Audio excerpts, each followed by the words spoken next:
우리는 매일같이 듣기를 실천할 수도 있고 실천하지 않을 수도 있다. 당신은 듣기를 대수롭지 않게 여길지도 모르겠지만 어떤 상황에서 누구의 말을 얼마나 잘 듣느냐 하는 것은 삶의 경로를 결정짓는 중요한 요인이다. 그리고 집단의 구성원들 사이에서 나타나는 전반적인 듣기의 질은 정치적, 사회적, 문화적으로 엄청난 영향을 미친다. 사실 지금껏 살면서 귀를 기울여 들은 내용의 총체가 곧 우리들 개개인이다. 어머니의 부드러운 말소리와 연인의 속삭임, 스승의 가르침, 지도 교수의 조언, 리더의 외침, 라이벌의 조롱, 이 모든 것이 우리를 형성하고 주조해온 것이다.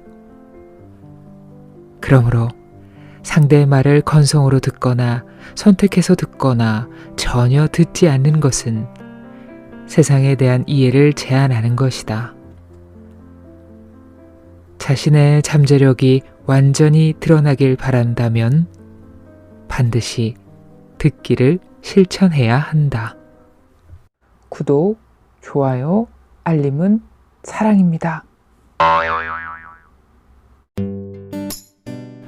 어서오세요. 여기는 솔박문고, 제가 솔박입니다. 잘 있었어요?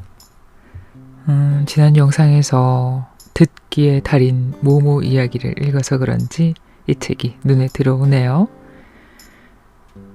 이번에는 21세기 북스에서 나온 좋은 관계는 듣기에서 시작된다를 읽어보겠습니다. 케이트 머피가 썼고 김성원, 최설민 님이 옮기셨네요. 남의 말을 들어주는 거 쉽지 않죠. 그렇습니다.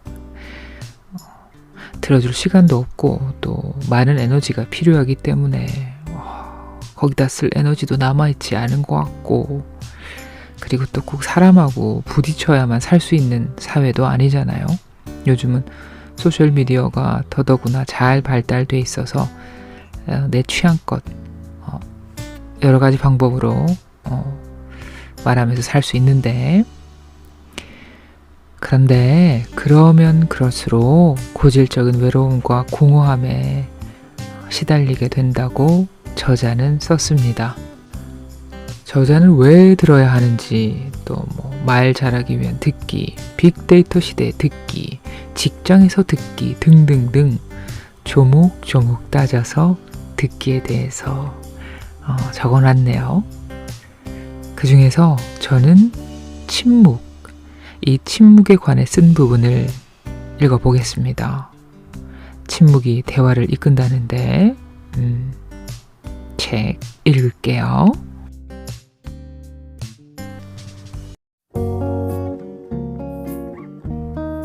우리들의 이야기와 책이 있는 곳, 여기는 솔박문고입니다.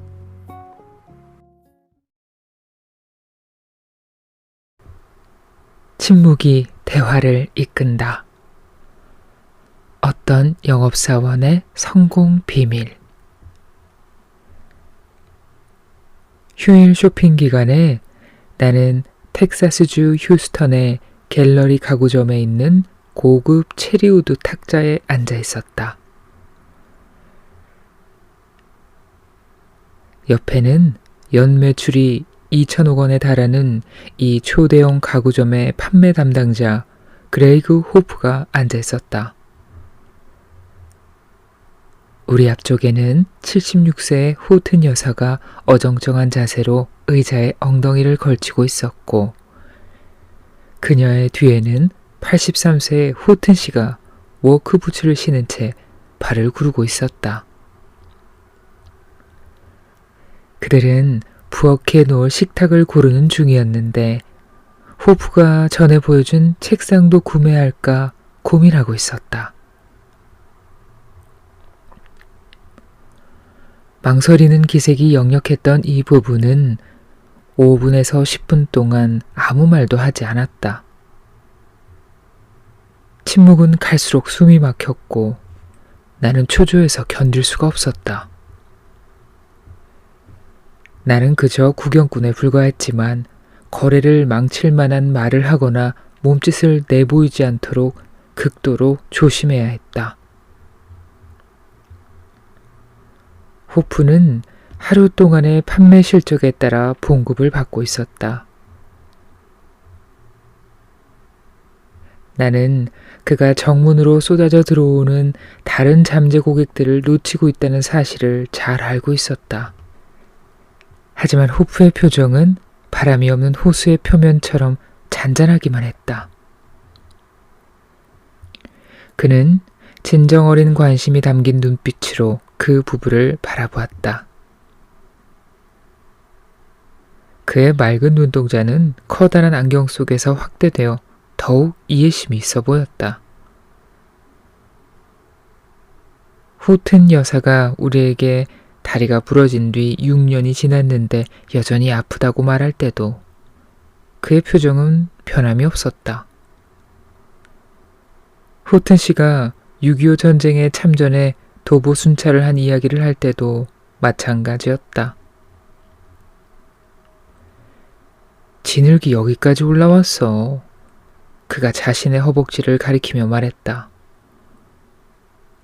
게다가 비까지 내려서 얼어 죽을 지경이었지. 내가 이 두 사람은 아무것도 안 살 것 같다고 생각하면서 어색한 침묵에 진저리를 내기 시작할 무렵 호튼 여사가 입을 열었다. 그녀는 탁자와 의자는 물론 책상까지 사겠다고 했고 기왕 사는 김에 텔레비전 장식장까지 구매하겠다고 말했다. 나는 어안이 벙벙해졌다. 하지만 30년 동안 이 일을 해온 호프는 조금도 동요하지 않았다. 저는 침묵을 지키는 법을 배워왔습니다. 부부를 계산대로 안내한 후 그가 말했다. 장담하건대 저 탁자에 앉아있는 동안 제가 무언가 말을 꺼냈다면 부부는 책상만 사거나 아무것도 안 샀을 겁니다. 호프는 갤러리 가구점의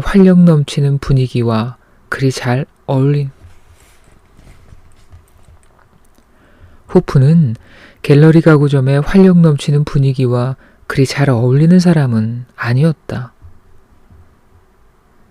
가구점 안에는 앵무새와 원숭이가 돌아다니고 있는 우리도 있었고 케이크와 사탕도 무료로 제공되었으며 아이들이 뛰어놀 수 있도록 커다란 매트리스까지 마련되어 있었다.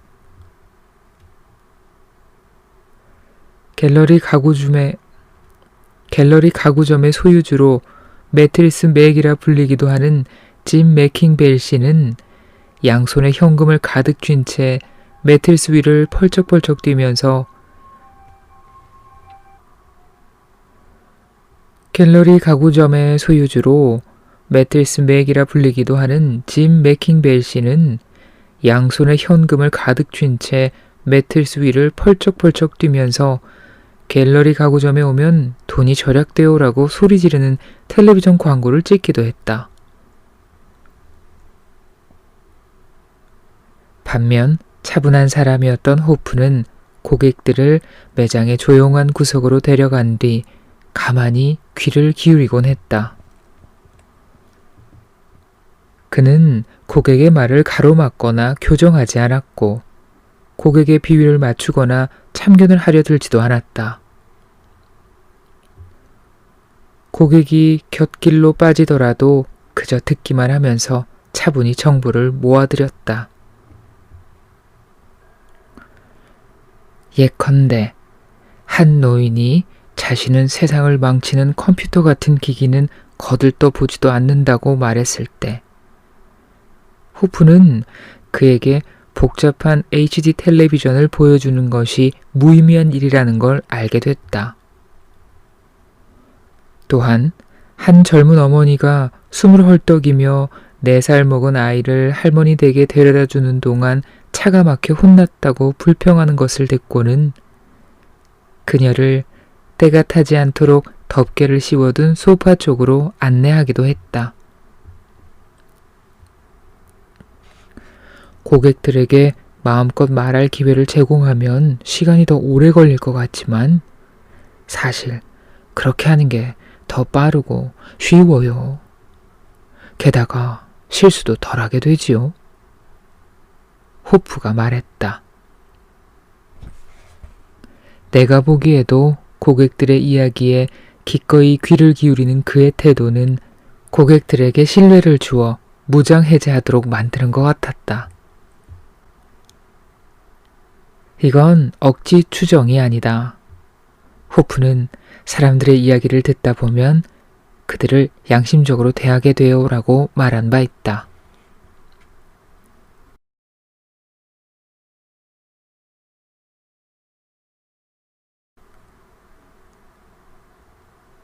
침묵을 견디는 능력. 호프의 가장 놀라운 점은 호튼 부부 같은 고객들이 침묵을 지키더라도 조금도 동요하지 않고 그 침묵을 견뎌낸다는 사실이었다. 이는 보기 드문 자질로 대화가 중단되는 걸 극도로 꺼리는 서양 문화권에서는 더더욱 그렇다. 우리는 망설임이나 침묵이 불러일으키는 어색함을 좀처럼 견디지 못하는 경향이 있다. 그래서인지 사람들은 상대방의 말이 잦아들 기미가 보이기만 하면 즉시 끼어들 태세부터 갖춘다. 이야기가 채 끝나기도 전에 말이다. 연구자들이 대화 중 화자와 청자의 역할이 바뀌는 5만여 개의 구간을 분석하여 도식화한 결과 그들은 마이너스 1초와 1초 사이의 구간에서 그래프가 극적으로 치솟는다는 사실을 발견해냈다. 그래프가 가장 높이 솟아오른 순간은 0에서 200ms 사이의 구간이었다. 이는 대화가 중단되는 시간이 전무했거나 아니면 눈 깜짝할 정도의 틈밖에 존재하지 않았다는 걸 의미한다. 네덜란드와 독일에서 수행된 연구들에서도 비슷한 결과가 도출됐다. 반면 일본의 경우에는 대화가 중단된 시간이 좀 더 길었다. 연구 결과들은 일본인 사업가가 침묵을 견디는 시간이 미국인 사업가들보다 2배 정도 길다는 점을 드러냈다. 또한 미국인들은 보통 우는 아이에게 젖을 준다라고 생각하지만 일본인들은 조용한 사람이 존중받는다는 인식을 품고 있었다. 핀란드 같은 북유럽 국가의 사람들 역시 침묵을 좀 더 편안하게 받아들였다. 일본과 마찬가지로 핀란드 사람들은 듣기와 겸손, 사생활 같은 가치를 미국이나 서유럽 사람보다 훨씬 더 중요시했다. 핀란드에 관한 잘 알려진 농담에는 약간의 진실이 깃들어 있다. 핀란드인 한 명이 일을 하러 가면서 내가 칼을 잃어버린 게 바로 여기야 라고 말하자 다른 한 명이 저녁에 귀가하면서 뭐 칼을 잃어버렸다고? 라고 말했다고 한다. 핀란드에서는 상대가 말을 마친 후 너무 빨리 말을 시작하는 것을 무례하거나 거만한 행동으로 간주한다고 한다. 침묵이 용인되는 것은 물론 기본적인 예절로 존중까지 받는 것이다. 하지만 일부 연구자들은 조용한 문화권에 속한 사람들이 체면을 잃거나 망신당하는 것을 훨씬 더 두려워하기 때문에 말을 자제하는 것뿐이라고 주장하기도 한다.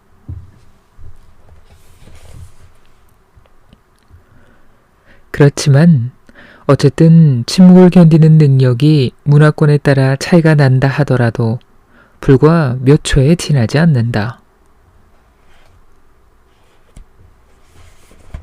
사람들은 대화의 흐름이 끊기는 것을 별로 좋아하지 않는다. 침묵이 통상적으로 용인되는 것보다 길어지면 사람들은 불편함을 느끼기 시작하며 특히나 상대가 낯선 사람일 경우에는 더더욱 그렇다. 하지만 대화 상대에게 느끼는 친밀감이나 신뢰가 크면 클수록 대화 진행이 느려질 때 그 대화에 다시 활력을 불어넣을 필요성을 덜 느끼게 된다.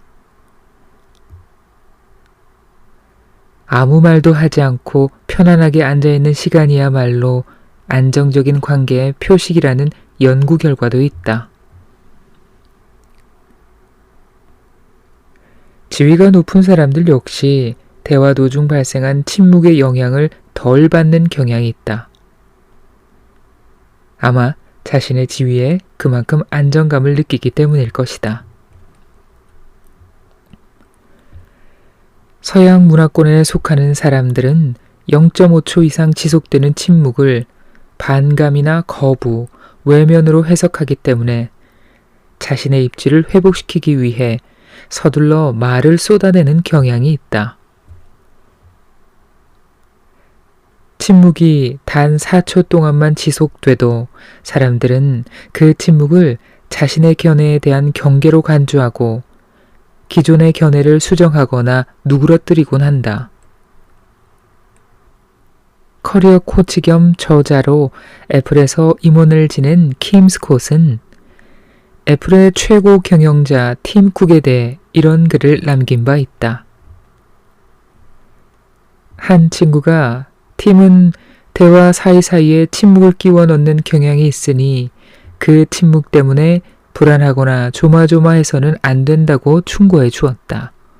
이 경고에도 불구하고 나는 첫 인터뷰 시간 동안 그의 침묵을 견디지 못하고 쉴 새 없이 말을 쏟아냈고 그러다가 의도했던 것과 다르게 내가 저지른 실수에 대해서 훨씬 더 많은 말을 하고 말았다.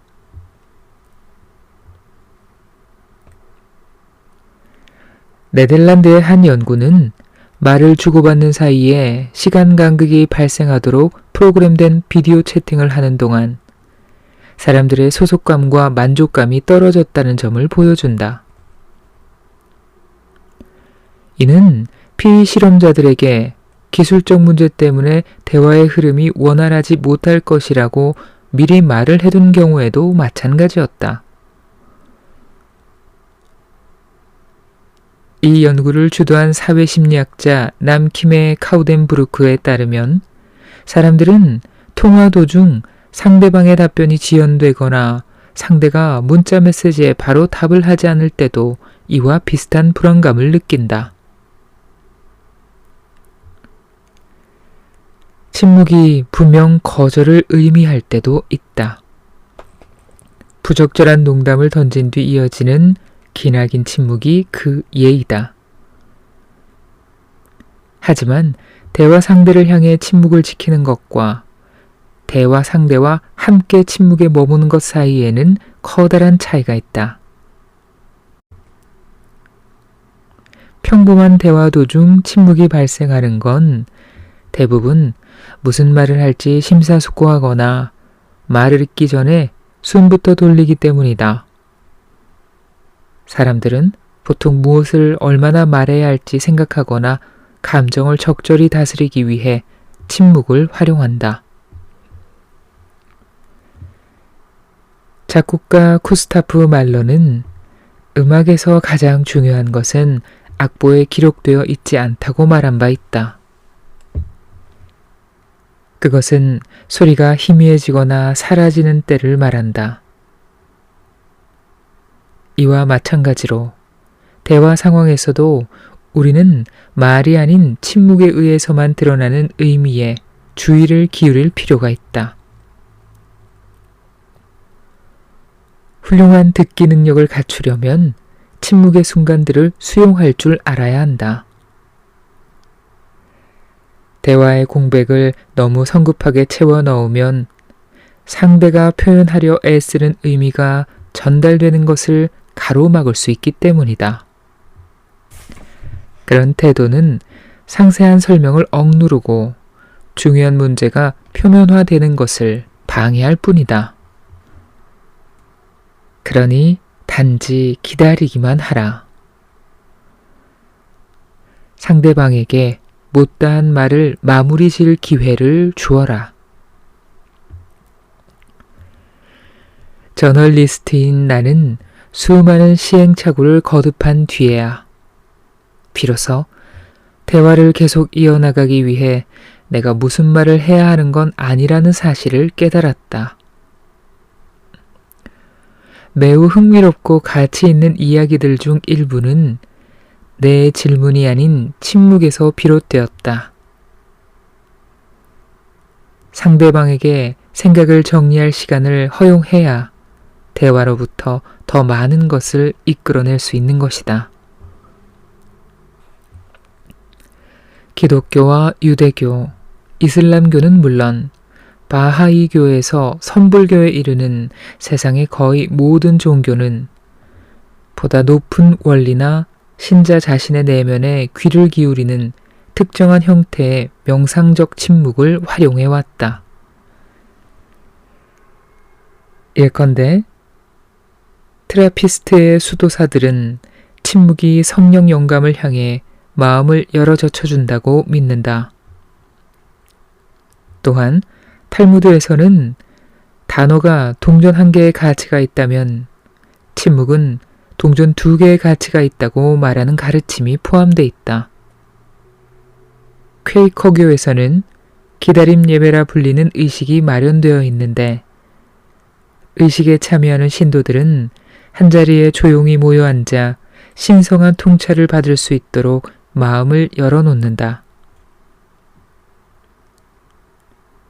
하지만 퀘이커 교도들조차 침묵을 불편해하곤 한다. 인디아나주 리치몬드에 위치한 퀘이커 교회의 한 신도는 기다림 예배가 열리는 매월 첫째 주 일요일에는 자리 걱정을 할 필요가 없다고 말했다. 침묵을 불편해하는 수많은 신도가 예배에 불참하기 때문이다. 침묵을 불편해하는 성향으로 인해 서양인 사업가들은 상대적으로 말수가 적은 동양인 사업가들과 거래를 할 때 종종 실수를 한다고 한다.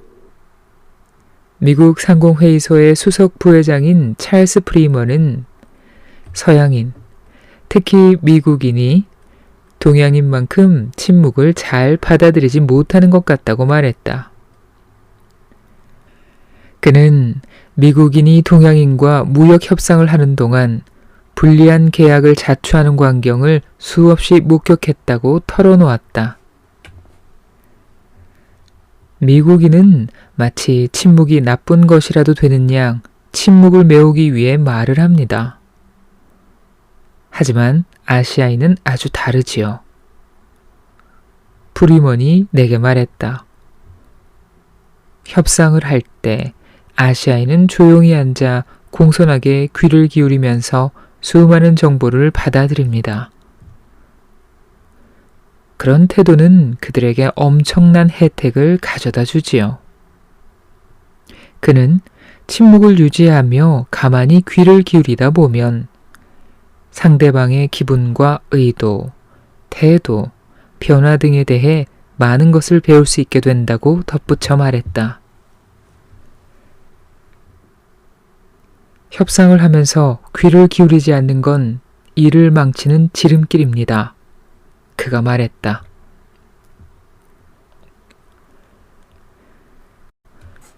캐나다에서 작곡가이자 음악교사로 활동하고 있는 머리 쉐이퍼는 침묵을 가능성이 담긴 주머니라고 부른다.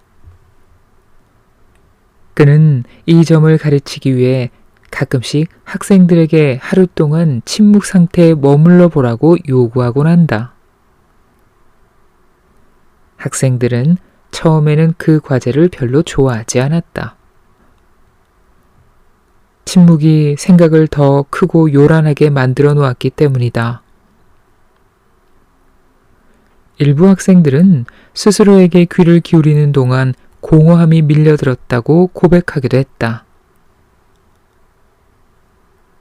하지만 많은 학생은 하루가 끝날 무렵에 감각이 더 섬세해진 걸 느꼈다고 보고했다.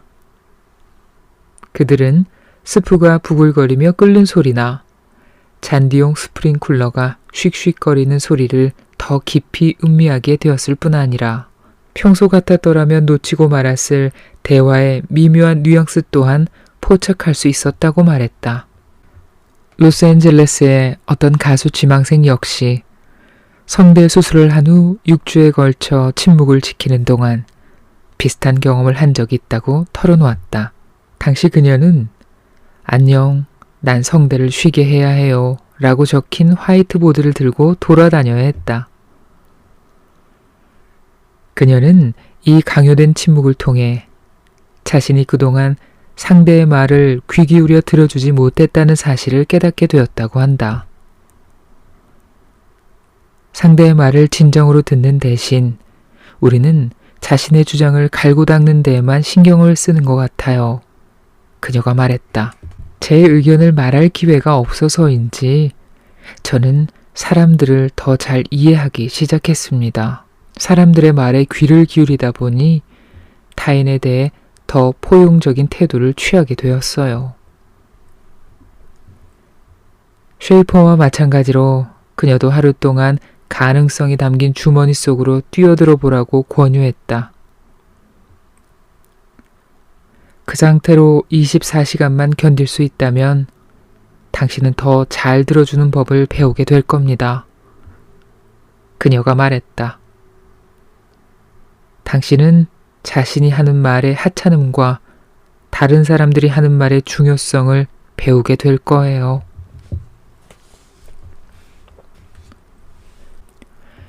하루 동안의 침묵을 지키는 게 벅차 보인다면 한 번의 대화에서만이라도 침묵을 지키려 애써보라.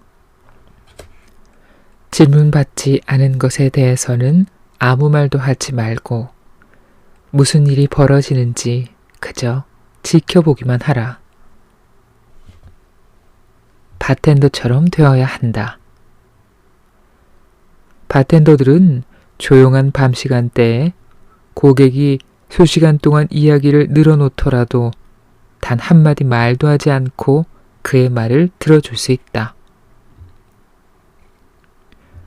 맥주에 취했기 때문에 쉴 새 없이 말을 쏟아내는 거라고 생각할 수도 있을 겁니다.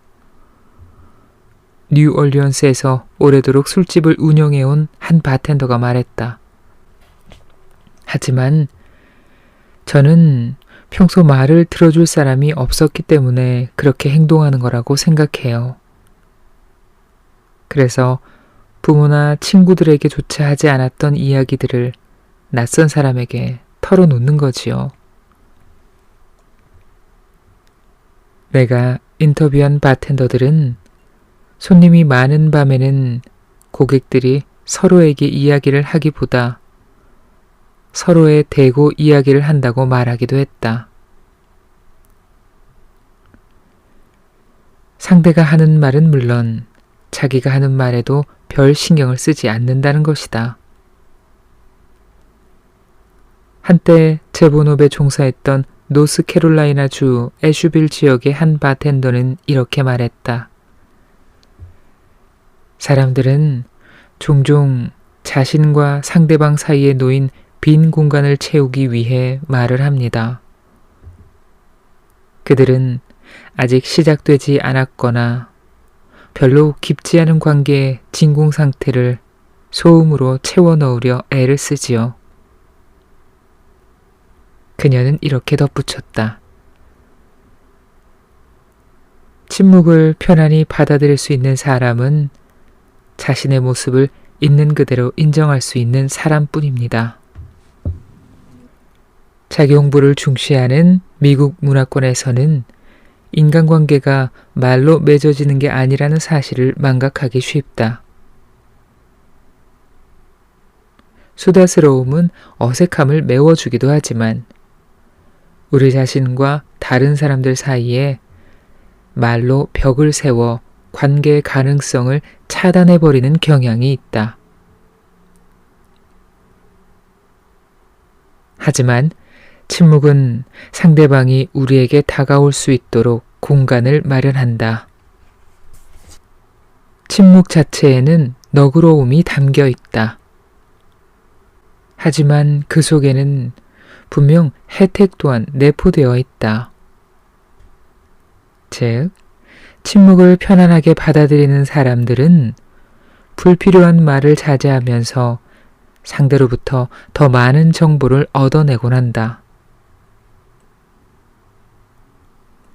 실제로 끼어들고자 하는 충동만 자제해도 우리는 대화로부터 훨씬 더 많은 통찰과 이해를 이끌어낼 수 있다. 만일 당신이 갤러리 가구점의 그렉 호프 같은 판매원이라면 그 누구보다도 많은 판매 실적을 올릴 수 있을 것이다.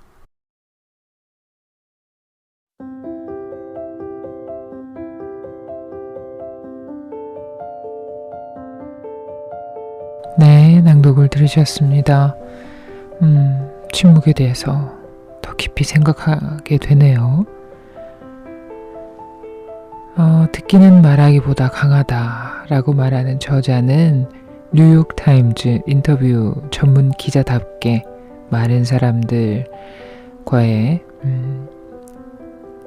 대화 내용들이 적혀 있었습니다. 그래요. 그런 경험이 저도 있습니다.